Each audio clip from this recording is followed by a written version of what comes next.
یہ تو ولیوں کی شان ہے، ولیوں کی یہ شان ہے۔ حضور غوث پاک کے پاس ایک مرتبہ رمضان شریف کا مہینہ تھا، ایک شخص آیا اور اس نے کہا کہ حضور آج شام کو روزہ میرے گھر کھولیں۔ آپ نے قبول فرمایا۔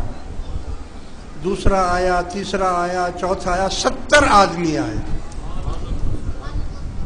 آپ نے سب سے وعدہ کر لیا کہ ہاں میں روزہ آپ کے ہاں کھولوں گا۔ مرید حیران ہو گئے، کہنے لگے ایسا تو ہو نہیں سکتا ہے، مگر وہ کون خوش نصیب ہوگا جس کے گھر آپ جائیں گے۔ 70 آدمی مقرر کر دیے گئے 70 گھروں کے اوپر، اور کہا کہ جا کر دیکھنا کہ کس کے گھر آپ تشریف لاتے ہیں۔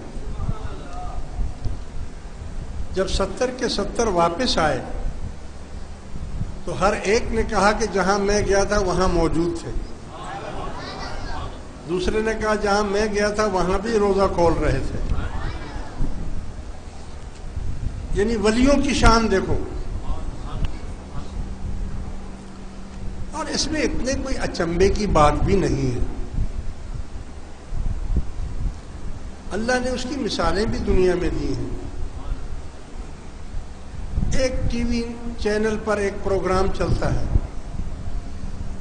اور پوری دنیا کے لوگ اس کو دیکھتے ہیں، ہر جگہ سے اسی ٹائم بیک وقت، یعنی یہ نہیں ہے کہ اس میں ٹائم لگے گا، جتنے بج کر جتنے منٹ کے اوپر وہ چل رہا ہے اتنے بج کر اتنے منٹ پر آپ دنیا کے کسی بھی کونے میں اس کو دیکھ لیں۔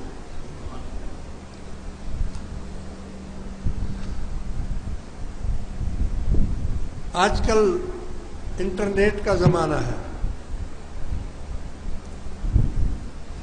ہر ایک گروپ بنے ہوئے، مثال کے طور پر ہماری اپنی جماعت کو لے لیں، دعوت تقویٰ کے اوپر ایک میسج دے دیا جاتا ہے تو دنیا میں جتنے بھی ہمارے جماعت ہے ہر ایک کے پاس وہ میسج اسی وقت پہنچ جاتا ہے۔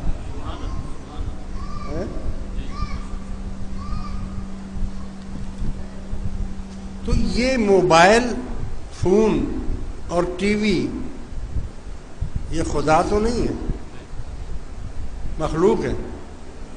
جب مخلوق کو اللہ تعالیٰ نے اتنی پاور دی ہے، دے سکتا ہے، تو پھر اس کے محبوب کو کیا پاور ہوگی، اس کے